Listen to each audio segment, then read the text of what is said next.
आता 7वी विषय इतिहास. आपण गेल्या पाठामध्ये छत्रपती शिवाजी महाराजांनी एक स्वराज्याची स्थापना कशी केली आणि स्थापना करत असताना लोकांच्या मनामध्ये आपलेपणा, विश्वासाची भावना निर्माण करण्यासाठी खूप प्रयत्न केले. याच्याशिवाय त्यांनी राजमुद्रा छापून घेतलेली होती, आपण पाहिले. ती राजमुद्रा संस्कृतमध्ये आहे. प्रतिभचंद्र लेखिव वर्धे विष्णू विश्वंदिता शासन शिवशिष्य मुद्रा भद्राय राज्य ते. आणि मग म्हणजे एक लोककल्याणकारी राजा म्हणून छत्रपती शिवाजी महाराज या ठिकाणी ओळख त्या काळातली आहे. याच्याशिवाय एक धर्मनिरपेक्ष अशा प्रकारचा असणारा राजा होता. आणि मग त्यानं त्या काळामधील आदिलशाही असेल, निजामशाही असेल आणि मुघलशाही, त्या सर्व शाहीशी मोगलांशी या ठिकाणी खूप मोठ्या प्रमाणामध्ये संघर्ष करून मोगलांच्या या ठिकाणी 6 जून 1674ला राज्याभिषेक केला आणि छत्रपती म्हणून या ठिकाणी राजा म्हणून या ठिकाणी स्वतःची ओळख, एक सरदाराचा मुलगा त्या काळामध्ये राजा झाला, म्हणजे साधी सोपी गोष्ट नव्हती विद्यार्थी मित्रांनो. आणि म्हणून छत्रपती शिवाजी महाराजांनी मोगलांशी संघर्ष केल्यानंतर त्यांचा राज्याचा कारभार म्हणजे स्वराज्याचा कारभार कशा पद्धतीनं चालत होता याच्या बाबतीमध्ये आपण माहिती पाहणार आहोत. साधारणतः जर आपण पाहिलं तर स्वराज्याचा राज्यकारभार हा शिवाजी महाराजांनी स्वराज्याची स्थापना केली, राजा म्हणून घेण्यासाठी स्थापना केली नव्हती. एक सार्वभौम राज्य त्या काळामध्ये 16व्या शतकामध्ये निर्माण करण्याचा खऱ्या अर्थानं प्रयत्न छत्रपती शिवाजी महाराजांनी केलेले होते. म्हणजे एक संघटना चातुर्य असेल, सर्वधर्म समभावाची वागणूक देणारा राजा, किंवा खऱ्या अर्थानं एक लोकशाही निर्माण करणारा किंवा लोकशाही राज्य स्थापन करणारा, ममता असणारा, जनतेवर प्रेम करणारा, लोककल्याणकारी राजा, लोकांच्या मध्ये आपलेपणा आणि विश्वासाची भावना निर्माण करणारा अशा प्रकारचा तो असणारा राजा होता. हे आपण या ठिकाणी पाहिलेलं आहे. स्वराज्याच्या राज्याभिषेकाच्या नंतर शिवाजी महाराजांनी नंतरच्या 2 वर्षामध्ये दक्षिणेकडे स्वारी केली, दक्षिण दिग्विजय केला. दक्षिणेमध्ये किती मोठ्या प्रमाणामध्ये गोवळकोंड्याचा असेल, जिंजीचा असेल, वेल्लोरचा असेल, अनेक प्रकारचा भाग त्या ठिकाणी काबीज करून स्वराज्याचा विस्तार करण्याचा प्रयत्न त्या काळामध्ये छत्रपती शिवाजी महाराजांनी केलेला होता. हे आपण गेल्या पाठामध्ये पाहिलं. स्वराज्यामध्ये महाराष्ट्रातील नाशिक, पुणे, सातारा, सांगली, कोल्हापूर, सिंधुदुर्ग, रत्नागिरी, रायगड, ठाणे या जिल्ह्याचा बराचसा भाग त्या काळामध्ये या स्वराज्यामध्ये अंतर्भूत होता. हे आपण या ठिकाणी आपल्याला माहिती आहे. आणि म्हणून तसेच एवढंच करून शिवाजी महाराज थांबले नाही, तर खाली कर्नाटक असेल, आंध्र प्रदेश असेल, तामिळनाडू असेल, याही भागातला असणारा प्रदेश या छत्रपती शिवाजी महाराजांनी त्या काळामध्ये या असणाऱ्या स्वराज्याच्या मध्ये समाविष्ट केलेला आपल्याला माहिती आहे. आणि म्हणून अशा रीतीनं विस्तारित गेलेलं असणारं छत्रपती शिवाजी महाराजांचं स्वराज्य, या स्वराज्याचा कारभार सुद्धा योग्य पद्धतीनं झाला पाहिजे, सुरळीत पूर्ण पाडावा, म्हणून त्यामध्ये एक लोकांचं कल्याण साधलं जावं. महाराजांनी अशा पद्धतीने या स्वराज्याची घडी बसवलेली आपल्याला पाहायला मिळू शकते. याविषयीच्या म्हणून या ठिकाणी या स्वराज्याचा कारभार कशा पद्धतीचा होता याची माहिती आपण घेत असताना अष्टप्रधान मंडळ त्या काळामध्ये छत्रपती शिवाजी महाराजांनी स्थापन केलेलं होतं. महाराजांनी राज्याभिषेकाच्या प्रसंगी अष्टप्रधान मंडळाची नियुक्ती त्या काळामध्ये केलेली होती. स्वराज्याचा कारभार सोयीसाठी होण्यासाठी 8 खात्यामध्ये डिवायडेशन विभागणी केलेली होती. प्रत्येक खात्याचा विभाग प्रमुख नेमलेला होता. 8 खात्याचे 8 प्रमुख म्हणून त्याला अष्टप्रधान मंडळ असं म्हणलेलं होतं. आणि मग या प्रमुखाची नेमणूक करणं, त्यांना पदावरून दूर करणं, हा पूर्ण होल अँड सोल प्रकारचे अधिकार हे छत्रपती शिवाजी महाराजांना त्या काळामध्ये होते. आणि म्हणून त्यांनी आपल्या खात्याचा राज्यकारभार योग्य पद्धतीनं चालवण्यासाठी अशा प्रकारचं राष्ट्रप्रधान मंडळ या शिवाजी महाराजांनी त्या काळामध्ये केलेलं आपल्याला या ठिकाणी पाहायला मिळू शकते. प्रधानाचे नाव, पद आणि काम. या तर पहिला मोरो त्र्यंबक पिंगळे प्रधानमंत्री होता. प्रधान त्याचं काम होतं बघा, राज्यकारभार चालवणं, जिंकून घेतलेल्या प्रदेशाची व्यवस्था लावणे. हे मोरोपंत पिंगळे, त्र्यंबक पिंगळे यांचं काम होतं. त्यांचं पद होतं प्रधान. दुसरा रामचंद्र नीलकंठ मुजुमदार अमात्य, राज्याचा जमा खर्च पाहणे.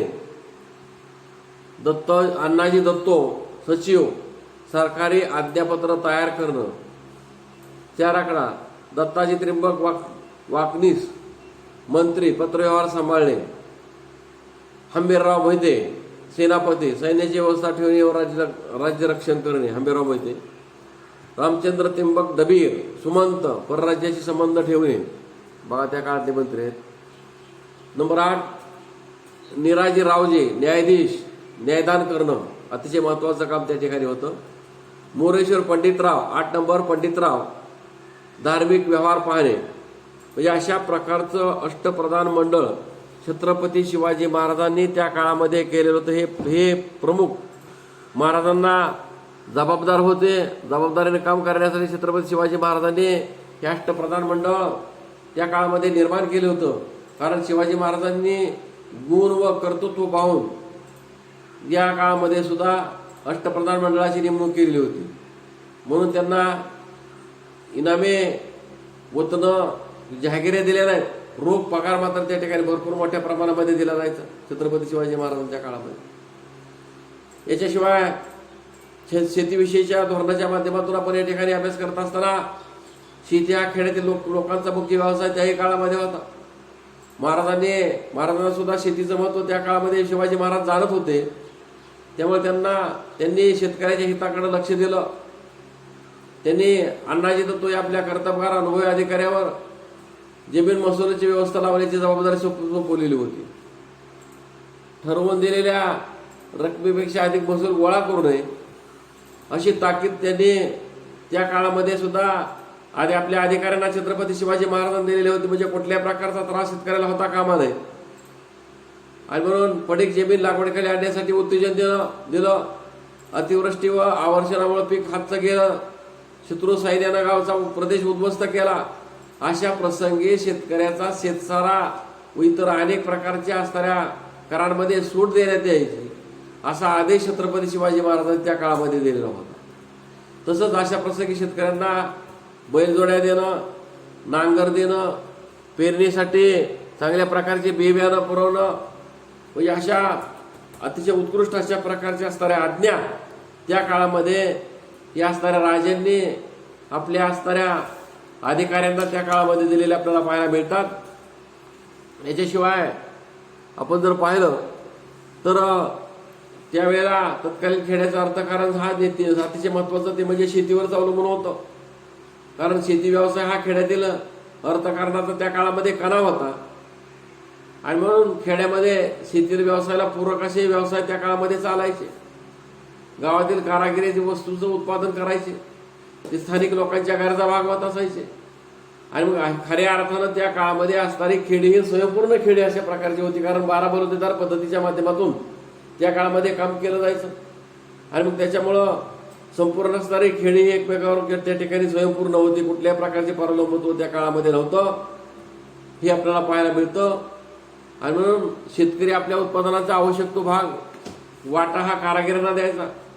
आणि त्या वाट्याला 12 बलुतेदार पद्धती अशी त्या काळामध्ये बलुतेची पद्धत होती, तर त्याला बलुत म्हणायचं.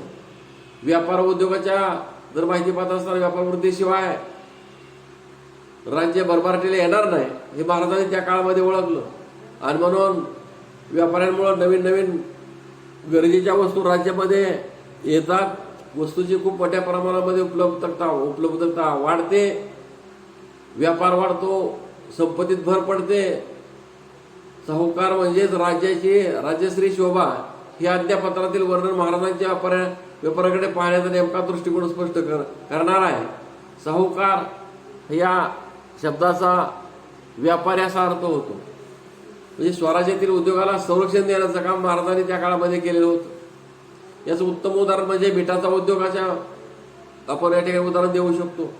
त्यांनी कोकणामध्ये बीट उद्योगाला त्या काळामध्ये छत्रपती शिवाजी महाराजांना संरक्षण दिलं आपल्याला पाहायला मिळतं. आणि मग कोकणचा जो एरिया तो त्यावेळी पोर्तुगीजांच्या ताब्यातील प्रदेशातून स्वराज्यात बीटाची आयात मोठ्या प्रमाणात होत असे. त्यामुळे कोकणातील स्थानिक बीटाच्या विक्रीवर प्रतिकूल परिणाम होतो. हे छत्रपती शिवाजी महाराजांच्या लक्षामध्ये आल्यानंतर महाराजांनी पोर्तुगीजचा प्रदेशातून स्वराज्य येणाऱ्या बीटावर मोठी जकात बसवली. आणि पोर्तुगीजहून येणारा बीट महाग होऊ लागल्यामुळं आयातीत घट व्हायला लागली. आणि याचा परिणाम म्हणून या ठिकाणी स्थानिक बीटाची विक्री खूप मोठ्या प्रमाणामध्ये वाढली किंवा वाढावी हा त्या पाठीमागचा छत्रपती शिवाजी महाराजांचा हेतू होता. एवढंच करून छत्रपती शिवाजी महाराज थांबलेले आहेत. त्यांनी आपण लष्करी व्यवस्थेच्या बाबतीमध्ये माहिती पाहत असताना आपल्याला या ठिकाणी शिवाजी महाराजांनी लष्कराच्या दोन विभागामध्ये केली होती. एक म्हणजे पायदळ, दुसरं म्हणजे घोडदळ. पायदळामध्ये हवालदार, जुमलेदार असे अधिकारी असायचे. तर पायदळाचा प्रमुख हा सरनौबत, याला म्हणजे पायदळाच्या प्रमुखाला सरनौबत असे म्हणतात. तो पायदळाचा सर्वोच्च अधिकारी होता सरनौबत. आता त्यानंतर घोडदळामध्ये 2 प्रकारचे घोडे त्या काळामध्ये होते. आता कोणते होते तर एक म्हणजे शिलेदार आणि दुसरा म्हणजे बारगीर. शिलेदार म्हणजे स्वतःचा घोडा व स्वतःचा हत्यार असत, तर बारगीराला मात्र सरकारकडून घोडा आणि हत्यार दिलं जायचं. म्हणजे 2 प्रकारे बारगीर आणि शिलेदार. शिलेदार हा स्वतःचा घोडा, स्वतःचा हत्यार, आणि बारगीराला सरकारचाच घोडा आणि सरकारचं हत्यार लावण्यासाठी मिळालं. घोडदळामध्ये जर आपण पाहिलं तर बारगीराची संख्या खूप मोठ्या प्रमाणामध्ये होती.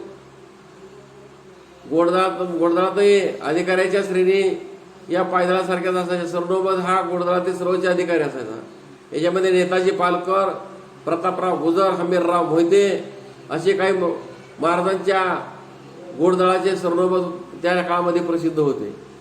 याच्याशिवाय आता सध्याच्या बाबतीमध्ये आपण पाहिलं, भारताच्या लष्करी दलाची माहिती आपण मिळवायचे. तिन्ही दलाचे प्रमुख कोण आहेत हे आपण या ठिकाणी पाहायचं आहे. विद्यार्थ्यांना हे व्हॉट्सअपच्या ग्रुपवर टाकायचं की लष्कराची माहिती मिळवा. 3 दल, भूदल, जलदल आणि वायुदल याचे प्रमुख कोण आहेत आणि प्रत्येक सेना दलाच्या प्रमुखाला काय मानतात, तिन्ही सेना दलाचा प्रमुख कोण असतो. एक सांगतो, त्यातलं शेवटचं उत्तर सांगतो की तिन्ही सेना दलाचा प्रमुख हा देशाचे माननीय राष्ट्रपती हे तिन्ही सेना दलाचे प्रमुख असतात. विद्यार्थ्यांना बाकीच्या प्रश्नाचे उत्तर लिहायचे आणि व्हॉट्सअपवर टाकावायचे आहे.